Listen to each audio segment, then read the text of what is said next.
Au nom du Père et du Fils et du Saint-Esprit. Amen. Évangile de Jésus-Christ selon Saint Jean, chapitre 8, versets 21 à 30. En ce temps-là, Jésus disait aux pharisiens, « Je m'en vais, vous me chercherez et vous mourrez dans votre péché.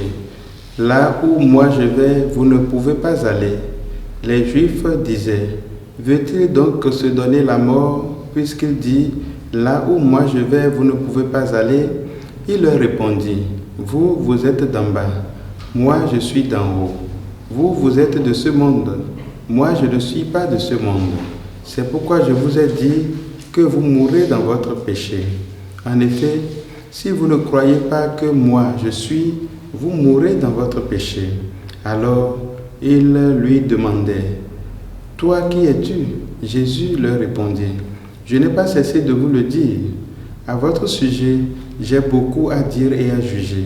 D'ailleurs, celui qui m'a envoyé dit la vérité, et ce que j'ai entendu de lui, je le dis pour le monde. » Ils ne comprirent pas qu'il leur parlait du Père. Jésus leur déclara, « Quand vous aurez élevé le Fils de l'homme, alors vous comprendrez que moi je suis, et que je ne fais rien de moi-même. Ce que je dis là, je le dis comme le Père me l'a enseigné. Celui qui m'a envoyé est avec moi et ne m'a pas laissé seul, parce que je fais toujours ce qui lui est agréable. » Sur ces paroles de Jésus, beaucoup crurent en lui. Acclamons la parole de Dieu. Louange à toi, Seigneur Jésus. Frères et sœurs, bonjour. Nous sommes mardi 23 mars et nous rendons grâce à Dieu pour sa parole, mais spécialement pour le Fils, le Verbe fait chair, qui nous montre l'exemple que nous devons suivre pour être véritablement des enfants de Dieu, des amis de Dieu. Aujourd'hui, Jésus nous montre comment il est Fils de Dieu. Il est Fils de Dieu en étant collé, en étant intrinsèquement lié à son Père, dont il accomplit toujours la parole, quels que soient les problèmes, quelles que soient les difficultés.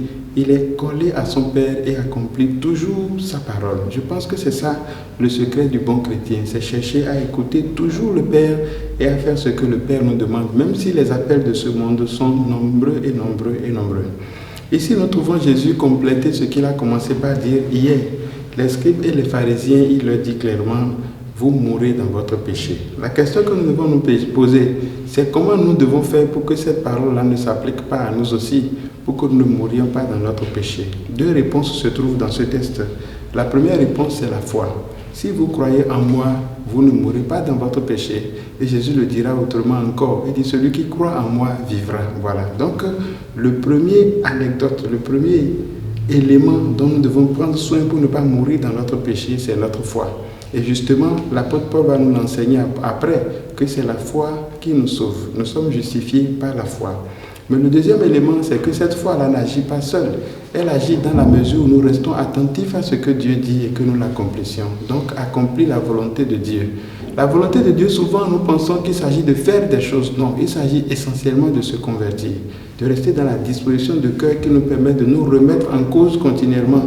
Parce que Jésus nous dit aujourd'hui, j'ai beaucoup à vous dire, j'ai beaucoup de choses à juger en vous. Malheureusement, souvent, au lieu de laisser Jésus nous juger et de mettre son regard compatissant sur nous, nous passons notre temps à juger les autres et à juger même Jésus lui-même. Lorsque les situations sont difficiles, nous trouvons que Jésus n'est pas bon. Alors nous commençons par dire, par murmurer, par faire des choses. Frères et sœurs, restons calmes. Parce que comme nous l'avons dit hier, Jésus, il est notre avocat auprès du Père. Il fait déjà ce qu'il doit faire. Frères et sœurs, tournons-nous vers lui pour éviter de voir s'accomplir dans notre vie ce que Jésus dit. Vous mourrez dans votre péché, mais pour que s'accomplisse sur chacun de nous ce que nous souhaitons le plus, que Dieu nous sauve véritablement. Et pour cela, je répète deux éléments fondamentaux. La foi, d'une part, et l'obéissance à Dieu dans la conversion, d'autre part. Que Dieu nous bénisse en ce jour et qu'il nous donne l'élan de chercher chaque fois à nous convertir pour vivre dans son amour maintenant et pour les siècles des siècles. Amen.